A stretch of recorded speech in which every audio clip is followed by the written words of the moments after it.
Hello and welcome back to this 32-degree morning. So today's plan is to climb that hill behind me, follow that hill all the way south as far as I can, follow that hill for approximately half a mile, and then come down a couple of the spurs on the right there. Now I already checked everything to the north of that lake. However, on the south side there is like a dam, and it's almost impossible to access from the main road because of that hill. So I'm gonna go climb that hill. I'm gonna go see if I can find any deer sign. I'm gonna see if I can find any good potential setups. So let's go see what we can get into. So first barrier to entry is this little creek. It may not seem like much, but believe it or not, most people will not cross water. Why? Don't ask me, but guess what? I'm probably gonna get wet too. All right, made it across the creek. Up the hill we go. Here I am at a second creek crossing. This one is just as big, if not a little bit smaller. However, it's a good sign for me because people do not like crossing water. They are afraid to get their pretty little feet wet. I'm not. Okay, I made it to the base of the hill, and it is a nice 60-degree plus incline. So what I'm gonna do, I'm gonna walk slightly to the right. They seem to be a little bit easier of a grade to the right. I'm gonna walk up there for 100 yards. Maybe we'll even see some deer sign going up and down that hill. Follow me. Well, that's a good one. Right at the base of the hill. That's a really good start. Yes, walking to the right was definitely a good idea. This almost impassable hill turns into a somewhat passable now. We're gonna walk that way and hopefully run into some deer sign. So far, no sign of deer prints, nothing. No sign of deer activity, no rubs or scrapes. About halfway through the hill, a little bit out of breath. So far, zilch, nada. I'm thinking because this hill is not as steep on this side, I'm guessing people are walking this way. Well, it is what it is. It's not gonna stop me though. Oh, I take that back what I said about the grade being easier here. This hill is kicking my butt, bro. So far, 80% there. Good night. There better be some big bucks up here. So we made it to the top of the hill. Yet to see any sign, but I'm officially up here. So peaceful and quiet. The sun is just coming up over my shoulder. So I need to head that way. The first plan of action is to follow down this first long spur. I'm gonna go all the way to the end, and I'm gonna hop across a little drainage onto the second spur and follow that spur up back onto the hilltop. So that is my plan. Well, like Mike Tyson said, everyone has a plan until they get punched in the mouth, right? Well, guys, I am not the only one on top of this hill. There's someone else out here with the same train of thought as me. Someone definitely hunts up here. I made all the way to the end of the first spur, and I see nothing here. I found one more monster can laying around in there, so that tells me somebody keeps coming over here. So I'm gonna hop to the right, go down and up through the draw, up that second spur, and see maybe the guy doesn't go there. So let's go. Well, there's some deer in the area, just not sure how big they are. I'm going down there, then coming up the spur, and then walking all the way up back to the hilltop. I'm expecting to find some bedding or some deer activity on that spur, preferably on top of the hill. There's a trail going down the spur. It just goes that way.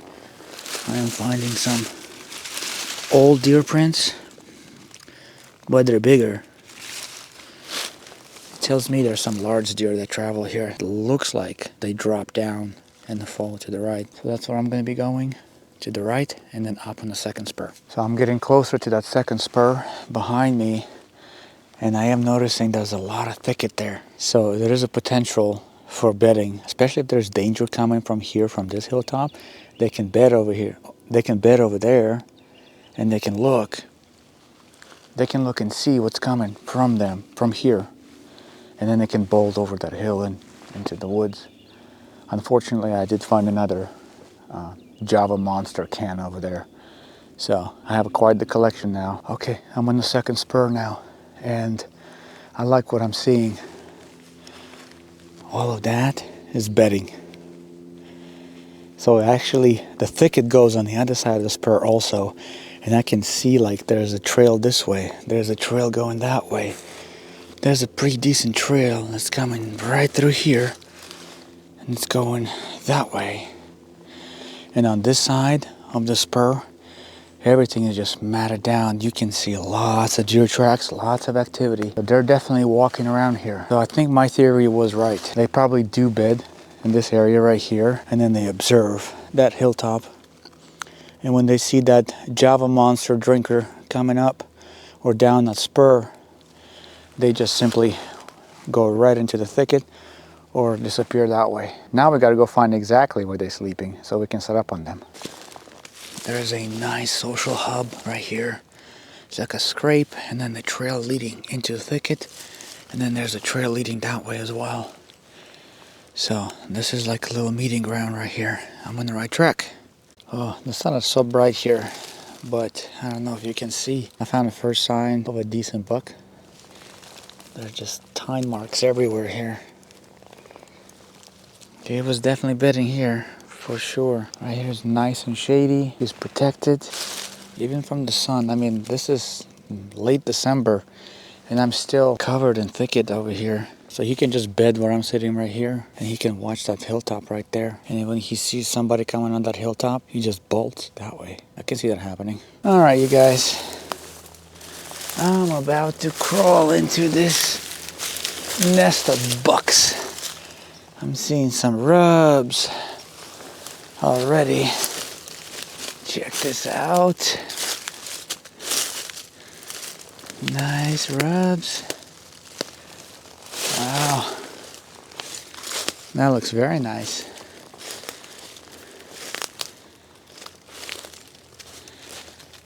This rub, even though old, that's pretty impressive size. So it's a nice little hideout here. Look at this. In winter, it's nice and dark. I can only imagine how much shade they get here in the summer. It's a perfect spot to protect them. Yep. There's another nice rub. The trail continues that way. Here's another decent one. Not a fresh one, but a decent one nonetheless. That's pretty much the very tip of the spur. And there's a huge drop off going that way. But I can still see trails leading that way. So they're definitely using this probably as an escape route. Because behind me is that first spur I walked on. Yeah guys, this is where they bed. This is where they watch. And when they see danger, they just go into that thicket, down the spur, and disappear into the forest. Alright guys, I made it to the dam. Now this looks beautiful. I've always wondered how DNR access this side of the lake. But there's a road right there. That's how they get their equipment. So they can mow that lawn over there. I had to go through a lot of thicket like that to step out here. So it's unlikely that majority of people would walk through here. So instead of following back to the hilltop from the second spur, I'm actually going to drop down and I'm going to go check for deer sign in the bottom of that valley over there. Because I see some nice flat land. I bet you there will be some good rubs there. So let's go see what we can find. Well, made it all the way down here and I didn't see any deer sign whatsoever. Lots of human trash here. Nothing interesting except for the beauty of the lake. I'm gonna go up this spur and follow the original plan. This spur all the way up to the hilltop and then follow the hilltop a little bit deeper. See if I can find anything else. As of right now, I do have one spot that I'm going to try to hunt. Let's go find some more. Walking around, found this nice piece of old antler. It's all old and calcified. Still, one more piece of evidence that deer are here. And if I'm finding old sheds here, I know there are bucks bedding here. All right, you guys.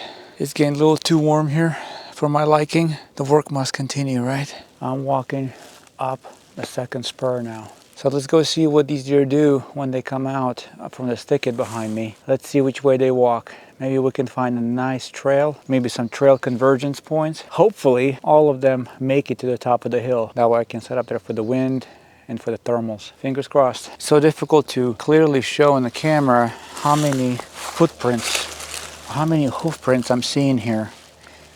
That's the spot. I'm nearly walked 50 yards away from the bedding. And it looks like a whole herd of them comes out here. And they all tend to go that way. So it's all good sign. Here's another nice clean scrape. It's definitely been used in the past couple of weeks, but it rained in the past 2 days and I don't see any fresh hoof prints in here, so still, I'm on the right track. Okay, I think I changed my mind on what I'm gonna do. Instead of going all the way back to the hilltop, I'm actually going to follow the hilltop down, maybe 50 or 60 yards this way, because I'm noticing how thick this environment is. The deer are bedding maybe 60 or 70 yards that way, but they're slightly to the right over the hill. I'm thinking majority of deer trails sort of converge into one big trail, and it's going right here on the left side of this spur, because there's a lot of deadfall, a lot of impenetrable stuff. And I'm passing so many good oaks, so I'm thinking the deer are not going to make it that far from their bedding because they have so much food available to them. So me setting up all the way up there is just going to be fool's errand. So with that being said, instead of showing up here on east wind and trying to get the wind to blow all my thermals and all my scent over the hill, I'm thinking I'll show up on a southeast or south wind, which will blow kind of perpendicular to the spur, and it will blow all my scent down to this valley, down to this draw right here. So hopefully, if everything works out, even if the wind dies in the evening, all my scent and all my thermals can be dumped into the valley, and all this stuff will just follow the valley all the way to the lake. And the deer should be none the wiser. And if they do come, they will come up the spur to eat. And I will be set up here. So I'm thinking I'm gonna set up on this tree right here. So I have a nice background there. It's American birch, so I have a nice background. It's nice and fluffy and green in the summer and even in late fall. And I actually got 2 of them growing there on each side. So that will provide nice coverage. So I'll set up on this tree and I'll basically expect a movement from there this way, and all my scent and everything will be dumped to my left. I'm thinking that's my only option here because the deer are not going to make it to the top of the hill during shooting hours. They might do it at 3 in the morning, but obviously I'm not going to be here for that. So I'm going to mark the spot and keep on going up the hill. Maybe something changes up there, but I doubt it. So I made it to the top of the hill off of the second spur, and I was right. There's nothing out here, guys. Rubs have stopped, scrapes have stopped. All the trails are veering off to the sides, and they're kind of following either the lake or something else. Being on top of this hill, expecting them to come all the way up here is not going to work out. So my best bet is basically cresting the hill, coming down, and setting up there basically. I cannot give them too much space. Somewhere around halfway from that spur, that's when those deer disintegrate and disappear into nothingness. They no longer follow a concentrated path. So that right there is the bedding that we explored when I was going down on the second spur. All that thicket over there. Then I walked in the bottom of that valley and I went back up the spur. You can tell how thick that is over there. I probably spent more time looking for ways how to avoid where people go than looking for actual rubs and scrapes. Because in my experience, if I find those hard to get to areas, if I find those areas that are overlooked and don't have any human pressure, the deer are going to be naturally drawn to those areas to begin with, and I'm going to find them anyway. Look for where people are not. I've learned a lot today. I've learned that deer can bed not only on hilltops, but also in the hill bottoms. I've learned that deer are extremely smart the older they get. Just by visiting that second spur and watching how those deer were bedding, just to observe that one hunter, it's amazing to me. It's just mind-blowing to me how smart those animals really are. And overall, being out here, getting some exercise, breathing some fresh air, getting healthier,